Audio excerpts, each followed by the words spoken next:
Hello and welcome to BroadCAST, the webinar interview series of the Cattery Aquarium. And we're so happy to have with us today, for the first time in our program, a student, long overdue, I would say. And this is a special student from the University of Nebraska-Lincoln. We have with us today pre-med bassoonist Hailey Cheek. Hailey, you're so gracious for being with us here today. Thank you so much for having me. I'm really excited. And as I mentioned, when I say us, it's me and my cats, of course. But we'll dive right in.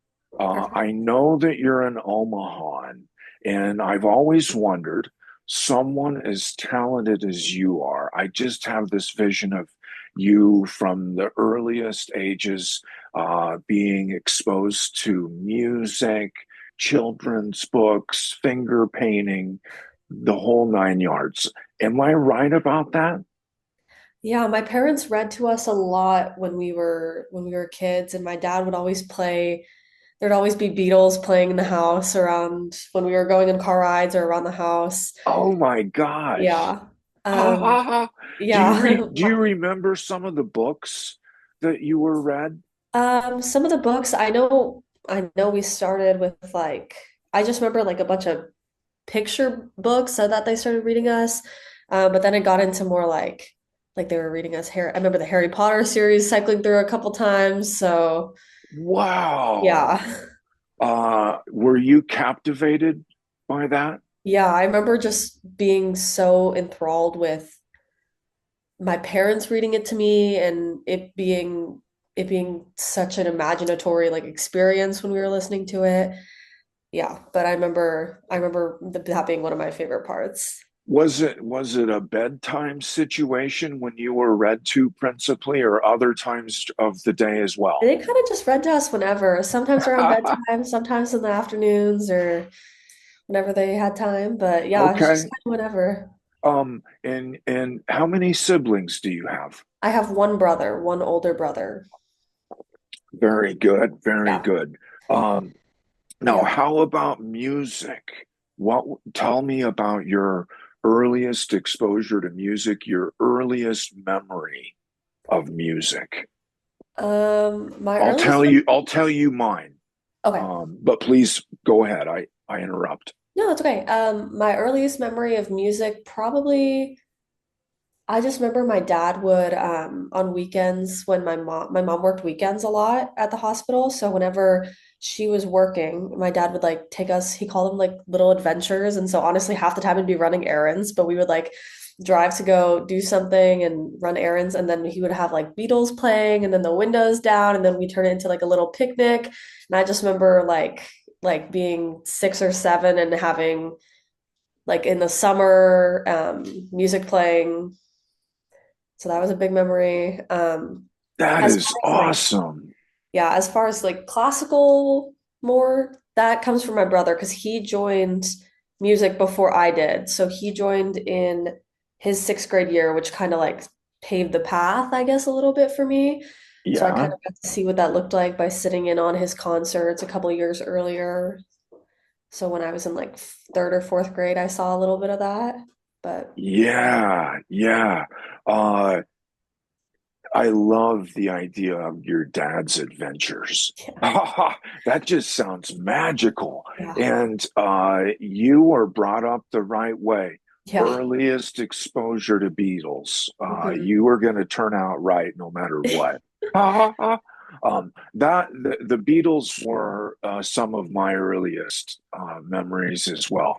My oldest brother, Jim, I remember one Christmas, my oldest brother Jim and second oldest Tom got stereos for Christmas. Oh, okay. And so I was a little squirt.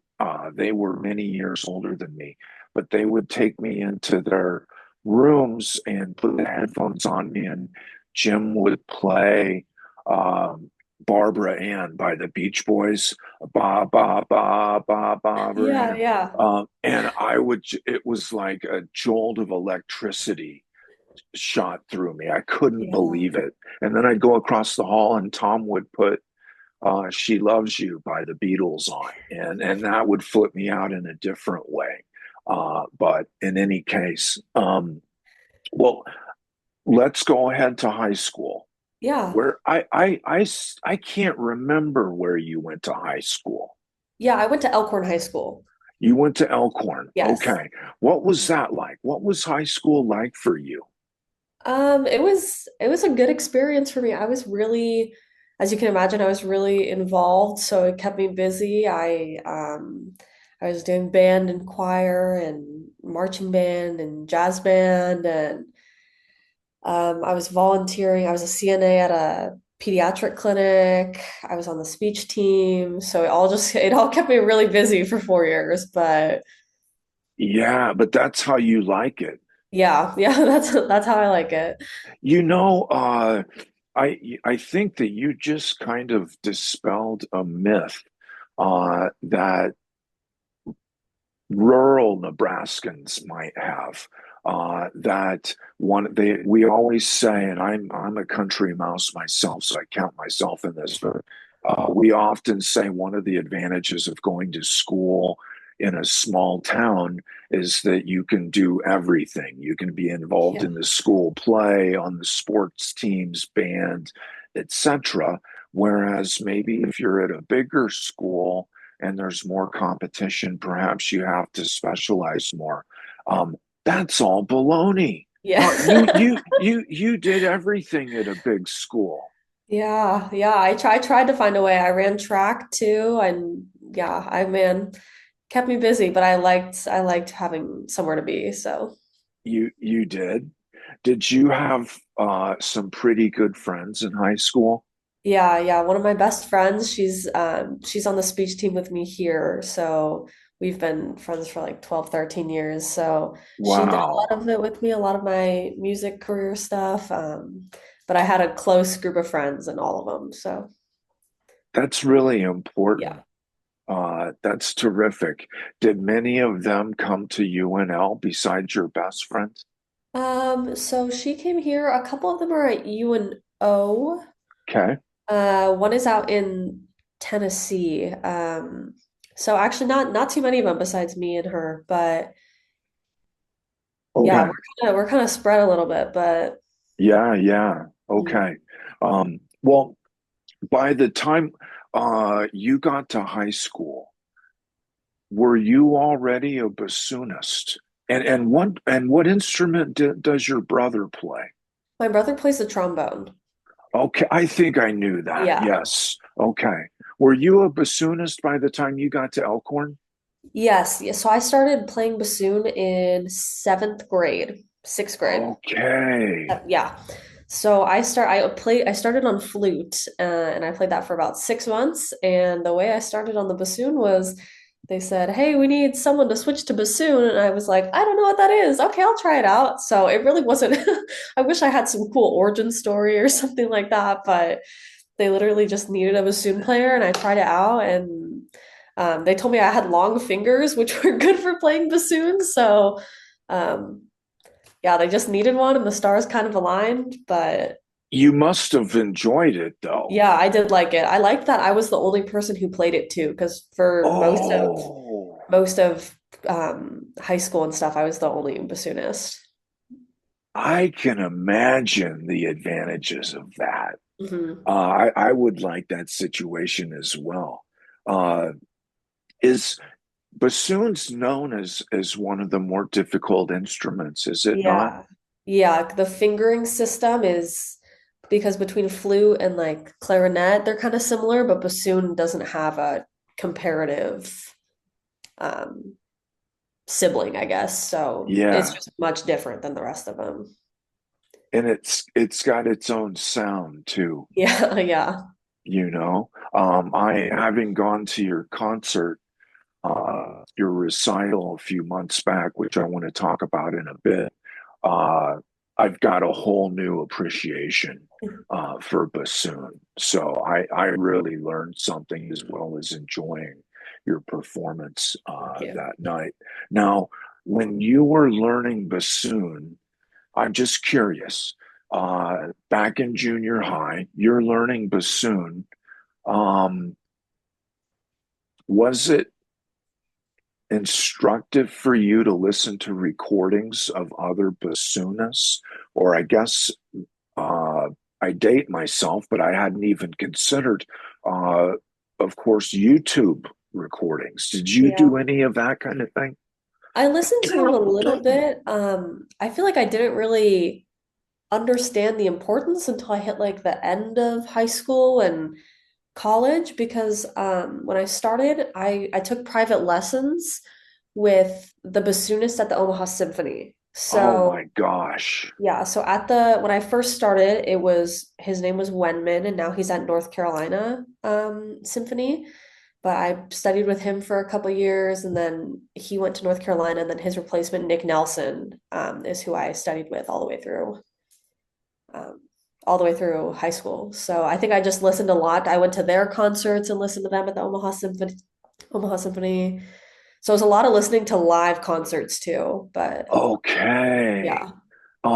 What was it like taking lessons with or studying with someone as prestigious as that, as in the Omaha Symphony? Was there pressure at rehearsal or? Yeah, at first I would always feel like unprepared no matter how prepared I was for a lesson like that. It was kind of hard to feel like any amount of practice would be enough to be playing in front of someone from the Omaha Symphony. But as I continued studying with them, I think it got easier and I got more comfortable.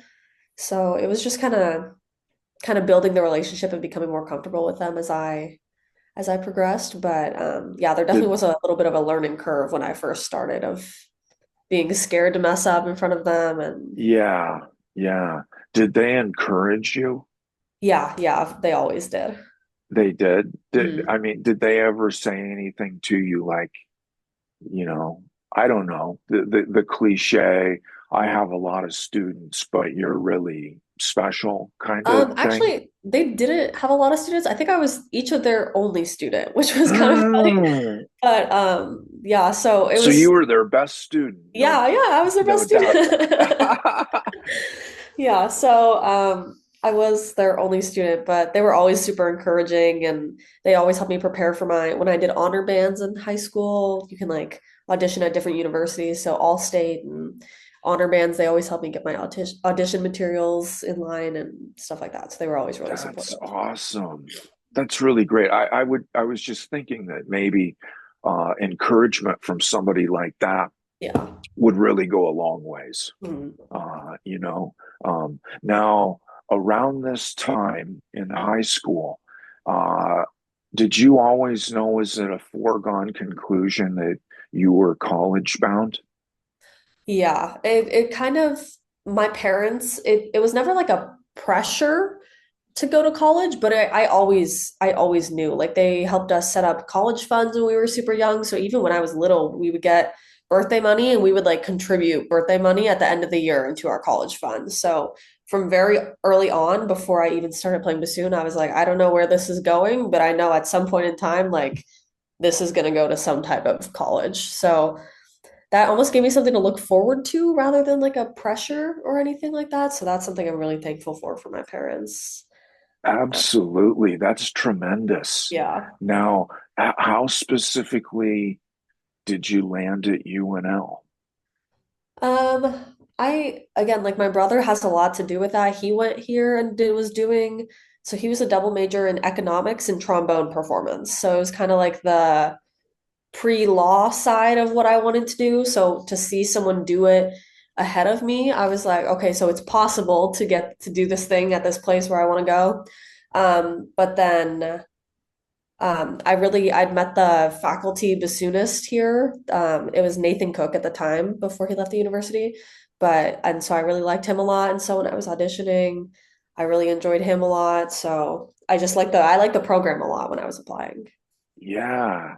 I don't know that I knew that your brother was pre-law. Yeah, so he got his master's degree at the University of or London School of Economics. this past year, Wow. and now he's applying to law schools for this next cycle. So, My gosh. yeah, A talented family. yeah. Absolutely. Now, so since your brother was down here in Lincoln, did you know Lincoln a little bit prior to moving down yourself as a student? Yeah, I knew like the School of Music a little bit. I knew Okay. because I'd been to concerts and stuff for him. I'd been to football games because he was in the marching band. Um, so I knew of Lincoln a little bit. I've really liked living here. I love how close we are to everything in the Haymarket. But yeah, I knew a little bit before we moved down here. Okay. You've enjoyed your time Yeah. in the city. I like the downtown and the Yeah. Haymarket. It's very vibrant. And Lincoln is sort of like a little progressive oasis, Hmm. and it's a university town. Uh-huh. I like that It's also so aspect much of different than the area I live in Omaha. So it was like exciting to see like the downtown side of a city, which I didn't see in Yeah, Omaha. absolutely. I'm with you there. Um, are you a regular at any Lincoln hangouts? Usually it's coffee shops, but I really like Reactor. That's a coffee shop here. They do weekly experiments, which they call them. So it's a weekly like flavor of the week. And so that's a really cute one. The Mill, of course, coffee house. Usually it's just coffee places, but somewhere I can really lock in and get some work done is where I'm at. That's the quintessential college student Yeah. answer, Yeah. isn't it? Coffee shops. Yeah. I love the idea of reactors experiments. Yeah. That made me think of your dad's adventures. Yeah. I love coffee shops as well. Well, I want to talk a little bit more, if we may, about the moment when you were making the decision to be both pre-med and music, double major that way, because I think that's so huge. And I think I'm starting to understand how impactful your brother was and instructive he was in showing you, as you said, this can be done. And I remember when you were in my class and making the decision and getting pressure to not do both from both sides. Take us back through that time and that decision making process, and what were you thinking about? Um, okay, so I know when I started playing bassoon, I certainly wouldn't say I started playing it for the scholarship money, but someone told me early on when I started playing that it would be a good place to get scholarship money to. So I knew that when I started playing in seventh grade. So I knew whether I was majoring or minoring in some form that it would probably follow me through college. I never knew that. I never Yeah, even because considered there's that so few aspect. bassoonists out there. Gosh, why So are there that was so just few? Yeah. Why are there so few? I think just because the fingering system is so much more difficult and it's got a double reed instead of a single one. So it's just not, It's it's not challenging. comparable to, yeah. Yeah. Okay. I So, interrupted. You were no, saying. that's okay. No. So I think that definitely had always been in the back of my head of, I don't know how music will fit into my puzzle, but somehow it's going to be in there. And then my mom works as a phlebotomist in a hospital, so I'd always Mhm. seen how much she felt fulfilled by her job and how much she enjoyed taking care of patients and stuff like that. And so then my senior year of high school, I took on an internship as a CNA at a pediatric clinic, and I loved working there. I felt so happy every day I left there. I felt so fulfilled when I saw like the same patients coming back in. So I think that was a big contributor to like letting me know the direction I also wanted to head. Um, but yeah, at that point, I still really wasn't sure like exactly where that would lead me. And so I feel like I am kind of a stubborn person. So people telling me that like, oh, that's a big course load, I don't know, kind of just made me want to do it more, I guess. So I knew that like I wanted to do it because it fulfilled me, but then also because a bunch of people didn't think I could. So that was a big part of it. And so it also felt unfair to like give up either one of these passions when they both felt like they had played such a big part of like who I am now. Yeah, So part of it gosh. was I'm stubborn, but another part of it was I didn't want to give up on either of them before I felt like I saw them through all the way. And you are. Uh, does it, I wonder if if some of this is in play too. I always, I see students that have combinations like they're a theater major and an accounting major, a double major situation. One of those choices glaringly practical, Mhm. the other one not as much. Mhm. Is some of that arrangement in play with you as well? I feel like maybe subconsciously it was like in the back of my mind thinking that having something with music would make sense, but I don't think I ever consciously was like, if I only did music, things would not work out.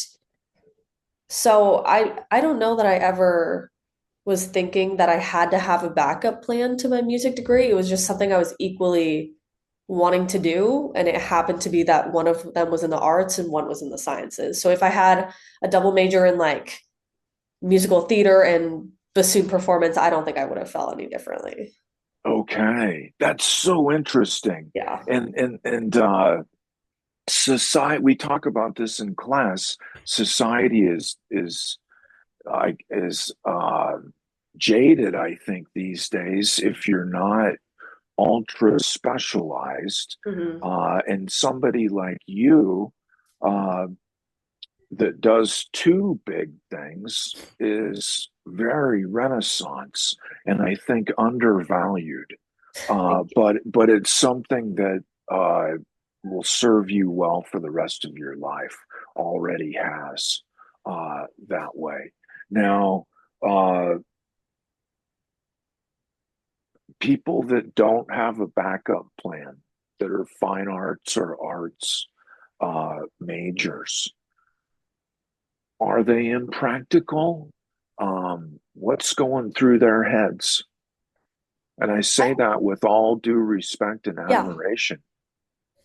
I don't think it's impractical to not have a backup plan. I just think being realistic of like how long it may take you to get to where you want to go is important.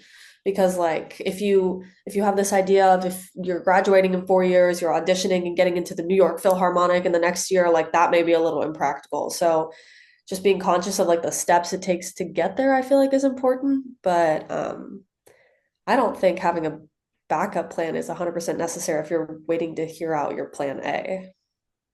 I don't either. And more, there's all kinds of evidence that any kind of degree from a 4 year institution will give you great mileage. Hmm. I mean, people that are theater majors become downtown arts coordinators. Yeah. Journalism majors manage Barnes and Noble bookstores. Yeah. I mean, stuff like that. Yeah. So, Or there's uh, music majors from the School of Music who are now on the staff for the Lead Center. And so, like, maybe if the path yeah, looks a little different than what you imagined, but that still doesn't feel like a plan B to me because it's still within the same field. I am with you. I am with you. College is I think of college in part as like the one time in your life when you should be a little selfish and just go for it, Hmm. right? And no matter what anybody else is saying, like plan B, plan Shmee, who Hmm. cares? Do Yeah. your thing. I love that. You mentioned the New York Philharmonic, and I don't think you can see it from here. But well, it's on the other side of the organ over there. There's a red phone on the wall. Oh, And it is actually a direct line to the Prague Philharmonic. wow. and they phoned because they knew that you and I would be talking. Okay. And I am the emissary of their offer to you to be their first chair bassoonist. They need a 3 year commitment. Now, it doesn't mean not realizing your med school dreams. It just means delaying them a little bit. What do you say? Will you go to Prague? Ah, I think I would be very flattered to receive that call, but I think it would better serve someone else whose plan A that is. Because right now, my plan A is like hopefully going to med school in the next couple of years and teaching private lessons on the side. But I know that's someone's plan A, and I don't think it's mine. So I would be flattered, but um, I think I would respectfully decline. you want endeavors in which your heart is totally in it. Yeah. And probably, I mean, I don't let me put words in your mouth, but you probably might long for a day when your attention isn't divided, so to speak. Is that Yeah. is that true Yeah. or No, that makes, yes, I think I agree. yeah? Yeah. At So some you, point, it's going to get a little more refined as I continue, I think, between all my interests. And so if I'm not 100% into the idea of it, it doesn't feel like genuine to entertain it, I guess. yeah, yeah, yeah. And you're wanting to go into pediatrics, is that true? Yeah, that's what I'm thinking right now. Awesome. And you said just a second ago that you mentioned the possibility of giving lessons on the side. So uh, you plan to continue to engage the music side of your life. Yeah, I hope to continue it. Even if it's in a different form than other music majors who leave get to continue their degrees, as long as I get to keep it in some form, to me, that still feels like I'm getting to continue why I started it. I totally agree. And I can only imagine, I mean, just as we've been talking, uh, like you said, there aren't a ton of bassoonists out there. So I bet you'll get as much work as you want, don't you Yeah. think? Yeah. And probably can make some good money too, Mhm.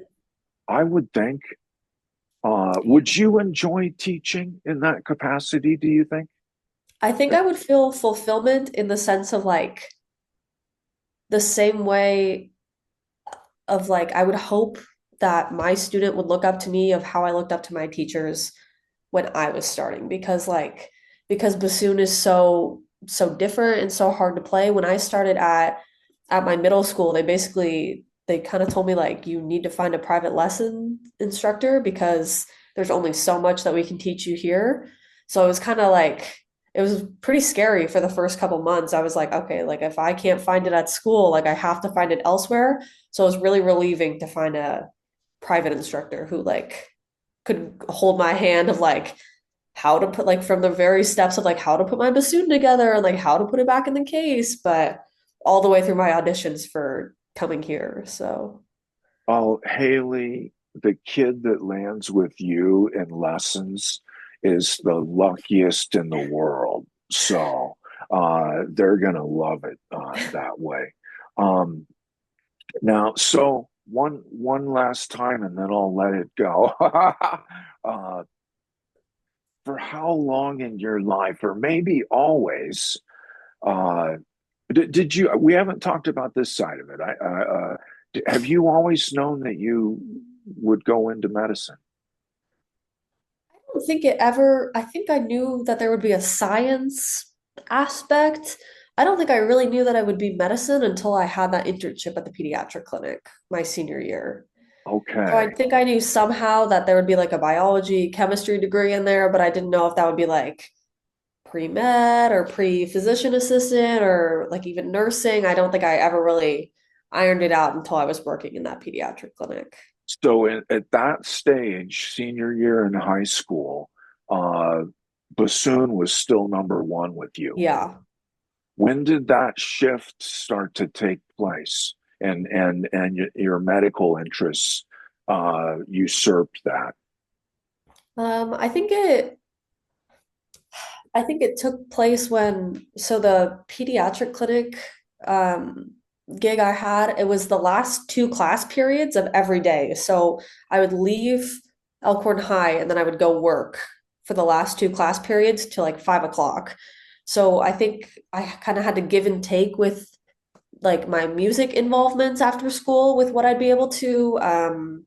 And like even when I was on the track team, I kind of had to give and take and make some hard decisions when I was deciding whether or not I was gonna keep this internship or pursue it further. But when I was there and I loved it so much, I was like, that's a trade I'm willing to make, I think, for something I enjoy so much. It sealed the deal. Yeah.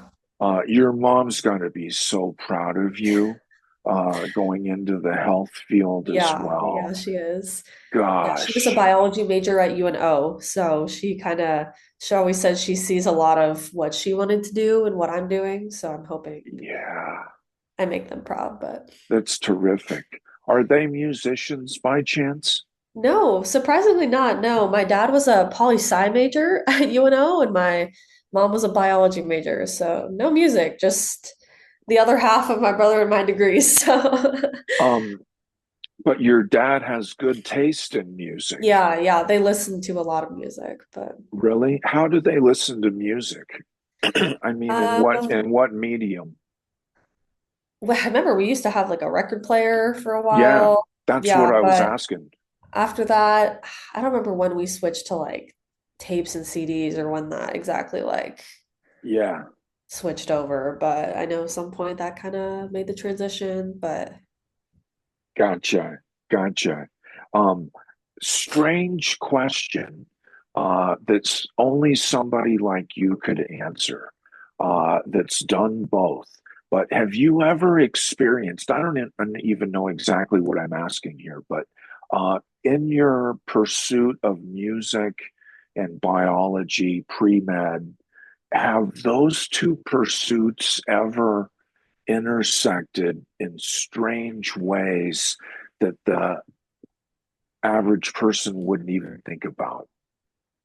I think the music side has impacted like my medical interests because I think it makes me more creative when I'm thinking about them instead of like cookie cutter, like this must be what's going on. I think it makes me more empathetic in how I'm thinking of them and like the way I interact with patients and people I'm volunteering with. So I think that just made me more well-rounded when I was interacting with people. I remember when I I was do volunteering too. in this dementia care clinic of this retirement center, and I remember they have a piano, like a grand piano in this area, and so one of the residents was playing piano, and I we took piano skills like two or three classes as part of the music major. And so she started playing piano. And so she's playing Beethoven's Für Elise. And so that is one of them that I can start playing with her. So I started playing part of it with her. And I just remember like the look in her eye when I started playing in the parts that she forgot. It made me like the crossover made me feel so fulfilled in my interests. Hailey, that is incredible. I almost want to cry. That's amazing. And I just love the way that you said that. Your creativity leads to greater empathy. And that's even a practical impact on somebody in the moment. That's awesome.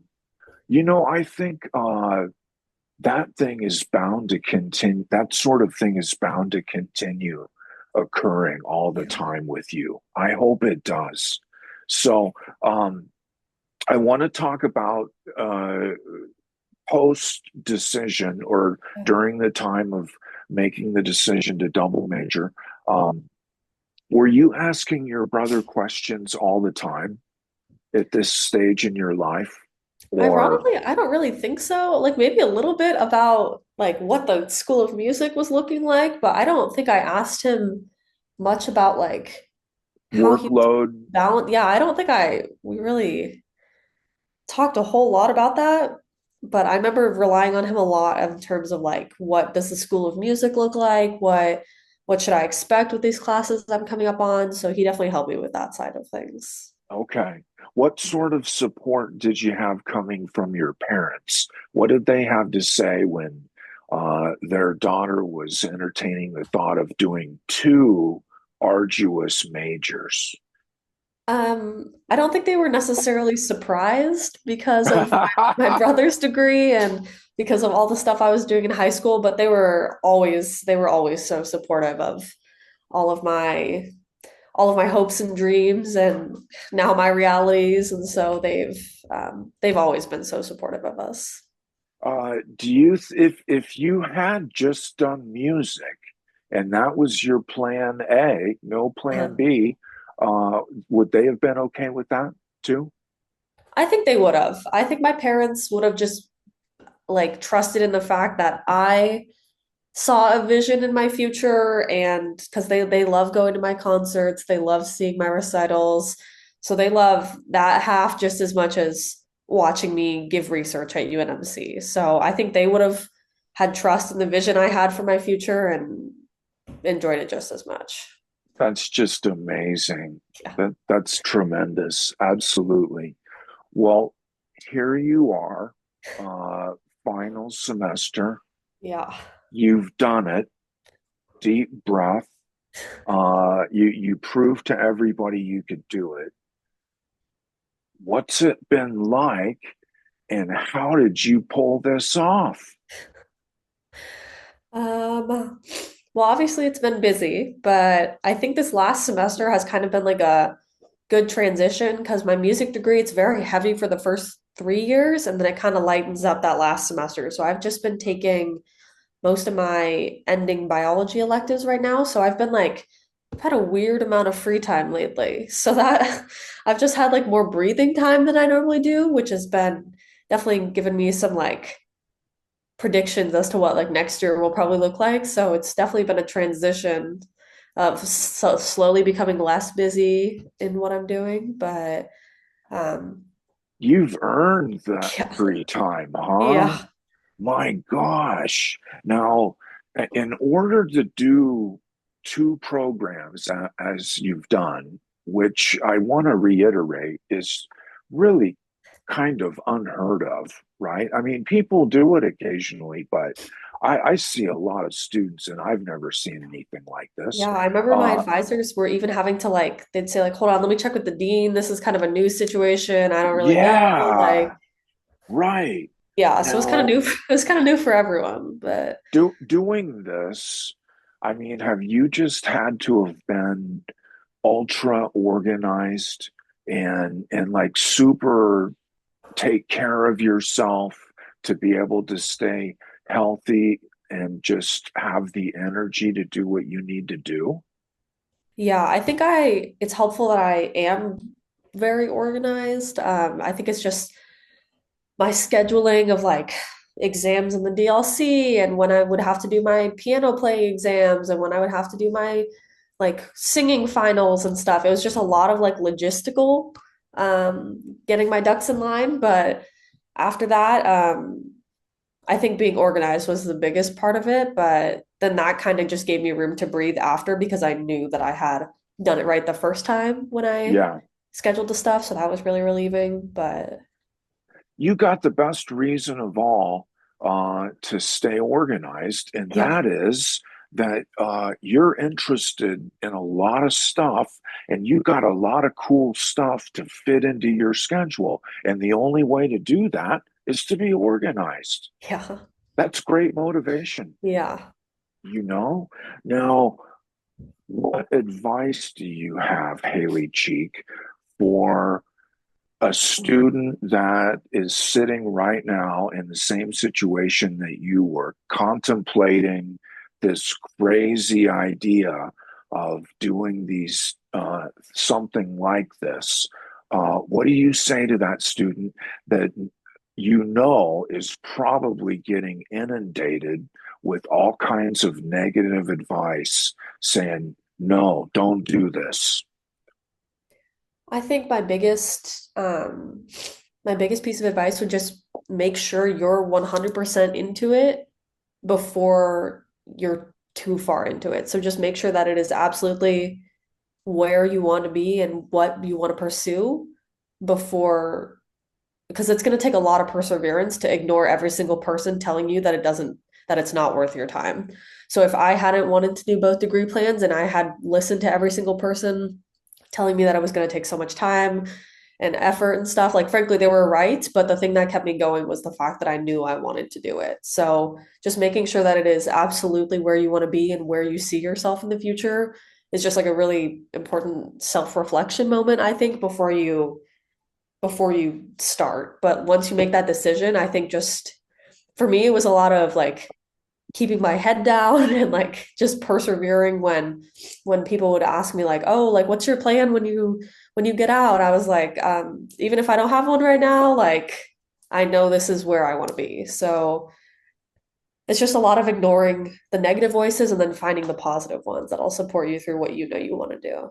Oh my gosh, that's good advice. Absolutely. Um, Makes me think of 10 different things. But that's terrific advice. Um, let's talk for a second about debate. On top of everything else, you're involved with the UNL debate team pretty heavily. Yes. And that's a continuation of something that you did in high school Yes. as well. How does that fit into everything? What does that satisfy in your life uh, that you might not get otherwise? So being on the speech and debate team, I feel like lets me um it definitely is something that takes a lot of time also on top of the other things that take a lot of time. So it was the type of thing that I knew from the beginning if I wasn't 100% in it, that like it wasn't the place to be because you have to be your heart has to be in it to make it fit my schedule. So Hmm. I think it just gave me a good space to like be an advocate for things that were important to me. And it gave me a good crossover point for a lot of my speeches I gave were centered on like health advocacy for people who didn't have it. So it gave me platforms to like explore more of like the social side of like the medical stuff I was interested in. Right, right. It's developing a skill that will Yeah. really serve you for the rest of your life. Yeah. In that sense. I know something that I was thinking about a second ago too. Um, Speaking of all the negative advice that a student might get wanting to do a dual pathway, an untraditional pathway, uh, there is the aspect, the risk for the student herself, himself, of I get bogged down in two difficult things, not just one, but two. And there's some danger there, right? That could bring the whole ship down. That could bring them both down. Yeah. I think it must come back to precisely what you've been deciding. You just got to make sure that your heart is in it from the Yeah. get go. Absolutely. Very Yeah. good. I love that. Um, we talked a little bit about your recital that I had the Yes. honor of attending a few months ago. Um, eh, do you get many opportunities to perform, or is your bassoon um endeavor mostly private study with your teachers, or how has that worked? So I get the opportunity to perform in our concerts that we have, but nothing has ever felt like that solo recital did. So with the degree path, you can either have like a research centered path or a performance centered path. So even my applied professor a couple semesters ago was like, "You're pretty busy. Do you have time to prepare for a recital? Or should you look at writing a research paper?" And I was like, "I'm telling you what is going to make me feel the most fulfilled at the end of this music degree is sharing it with my friends and family." So it was a lot of like sacrificing even stuff with like speech and debate and my biology degree and like figuring out all that. So figuring out like what aspects to give and take to be able to put on the part that felt most important to me at the end of it. So even through like the last couple months of the degree, it was still a big balance of how I wanted to finish it out, but it was so fulfilling to be able to share it with my parents who had like helped me get there, and some of my past teachers and my past like bassoon teachers were there. So I was touched by the experience. I just loved it. Were you nervous? Because, like I've told you, uh, you commanded the room from the second you came through the doors. It was clear who was in charge, and everybody knew it. Uh, how did you feel? I don't think I was all that nervous because I knew like no matter what performance I gave, it's not like frankly, it's not like the audience knew that much better, but I got to share it with the people I loved and I got to end it how I wanted it to. And I got to, frankly, I couldn't go back and undo it if I messed up one note. So I think just Mm-hmm, having like mm-hmm. closure with this is how I'm ending this specific part of my degree made me not really super nervous when I was going in there. It was just like I'm happy to be sharing this moment with the people who I want to. Oh, that's terrific. In general, broadly speaking, is the performative aspect of music important to you? Or what are your thoughts about that? It's more sharing it with people Yeah. who enjoy it rather than the actual performing. Like I enjoy performing, but I love watching my parents enjoy sitting. Like I love watching my parents enjoy it as much as I do. Or people who like don't understand the logistics of everything that's happening but can enjoy it based on like the emotion of the room or the hard work that they see being put in. So I'm more just like the fulfillment of like feeling like other people are appreciating what is being done. Yeah. I love it. I love it. Uh, aside from playing bassoon and all of the time that you put into that, uh, does music manifest itself in your life uh, in other ways? Do you spend a lot of time listening to music? I feel like I do listen to a lot of music. I go to a lot of concerts. I try to go to concerts of like even artists that are not like my favorite ones. I just love be like the environment of a concert because I feel the same fulfillment, I think, from watching other people perform and just like being in that atmosphere. What So are I some love concerts that you've been to recently? um it's a lot of folk music. I've been to we went to one in Denver for this folk band. We went to one in Kansas City for Hosier. I don't know if you know who that is. Oh One for yeah, yeah, yeah. Con. Yeah, so some folk music was pretty good, but Okay, I just okay. love the atmosphere of it. Yeah. Do you listen to music? Like, do you have your iPods in Yeah, I listen. I listen. usually? And Yeah, I listen a lot when I'm studying or getting ready. When I study, I listen to a lot of classical. Nothing too specific, but that's when I find myself listening to it. But yeah, it's probably helpful to not get distracted by the yeah, lyrics. yeah. I suspect that way. Um, does does being classically trained have an impact on your tastes, your listening tastes in music? Like you've already said you like Hosier and folk music and Mhm. things like that, but uh, is it impactful, or what's your take on that? I feel like it doesn't make me like, I feel like some music majors will be like, oh, I can only listen to classical and jazz because like nothing else is real music. And I feel like I'm not like that at all. But when I'm listening, I'll be like, oh, like I can hear like this is a major chord in there. So randomly I'll just like listen and I'll realize like some of the musical structure of it from stuff I've learned or so that's kind of like a weird thing that I didn't anticipate, like being able That's to pinpoint in music I was listening to, where I'll be like, oh, there was a key change. But that's great. I mean, and yeah, that's happen, right? yeah, You can appreciate things that the average person might not, but you're not a snob about it, I yeah. think is what it comes down to.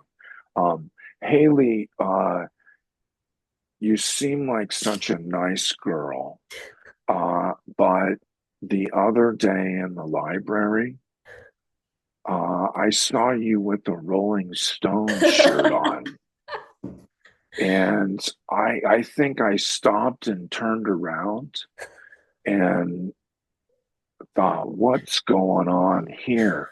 How, how do you explain yourself? Dan, I wish I had a better explanation than maybe my dad listened to it a little bit when I was kids, but I'm gonna be honest, I think I bought that shirt at like a Target or something like that. Like I don't think it was anything too sophisticated, but it was just like my dad would listen to all types of music when we were little, and so I think maybe a little bit of Rolling Stones is in there. Oh gosh, I continue to have more and more respect for your dad. I love the Stones. Now, to someone my age, if you're wearing a Rolling Stone shirt, that communicates all kinds of stuff. It communicates a little bit that you're a bit of a troublemaker. uh, is that true of you at all? Do you have any avenues to cause any trouble in your life? I don't think that's true. Oh, Yeah, I don't think so necessarily, but yeah. that's I funny. I hope you let loose at some point. Um, do you like to read movies, stuff like that? I like to read when I have time, which you can Yeah, imagine is sometimes put on the back burner, but sometimes it's like nonfiction. One of them, it's like usually centered around like doctors writing. So one of them was called like when breath becomes air. And so it was about this doctor who was like um diagnosed with cancer himself and kind of how he was dealing with that. So it's a lot of like nonfiction medical centered books. Um, so those are really insightful and like kind of give me some more purpose when I'm reading. yeah, yeah. As far as movies, Dan, I wish I could tell you I watch movies. I miss every single movie reference that anyone makes to me ever. I just apparently I never hopped on the movie train, and then by the time people were referencing movies, I miss them because Yeah, I apparently get no movie references. So I'm trying to like widen my repertoire of like classic movies so I understand a little more references that people are making, but yeah. Does I that also does just don't regularly sit down for 2 hours and find the time to, yeah, in your schedule, yeah. that's a pretty big commitment. That's understandable. Does that carry over to, does that extend to TV? Are you also not particularly into TV shows? Yeah, I don't really watch much TV either. No, not I much. find that all refreshing, Yeah. Hailey. It's not common, but I think that's great. Would you say then that you're not as much a visual person? Are you more of an oral with an A person in that sense? Yeah, I think hearing mediums of entertainment is helpful. I listen to Right. podcasts sometimes when I'm walking Oh, okay. places or yeah, I Okay. can't think of any specific ones, but yeah, I think it also is just practicality sometimes. I like it's a Yeah. little easier to Yeah. hear stuff when I have somewhere to be, but Yeah. Yeah. Well, as we wrap up here, tell me what lies ahead for you in just a couple of weeks. You'll be a college graduate. That's got a nice ring to it, doesn't it? yeah. What's going to happen after that transpires?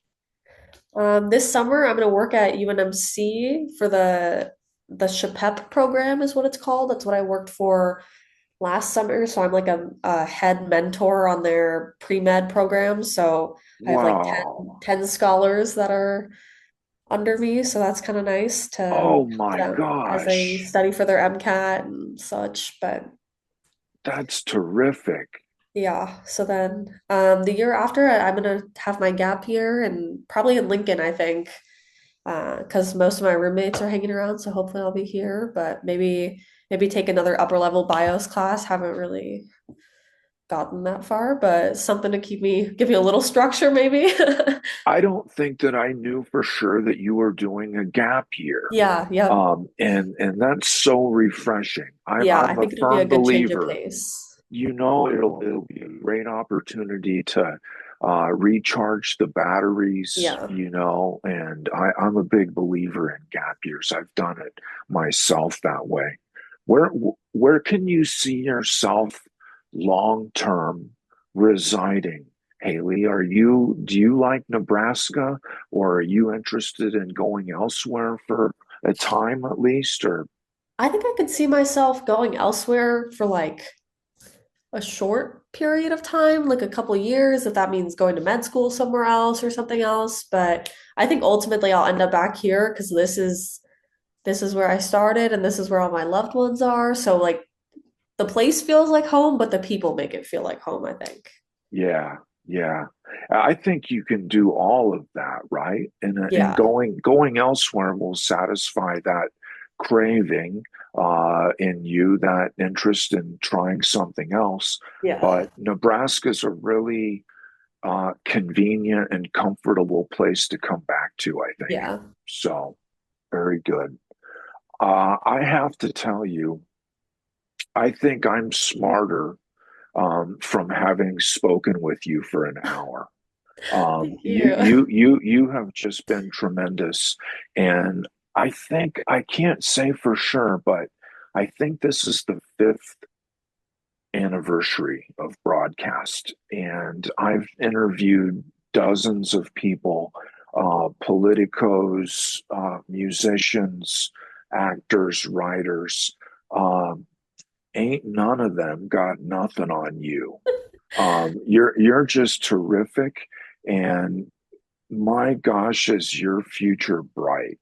It Thank you really so is, much. and your stubbornness is going to be what makes the difference.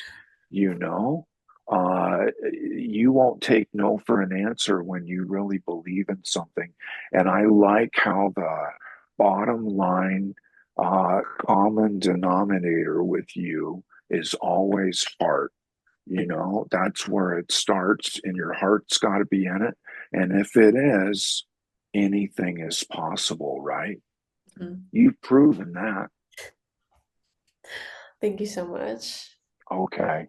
Thank you, Hailey. Take Thank care. you. Thanks. Okay. Bye bye. Negative get you nowhere.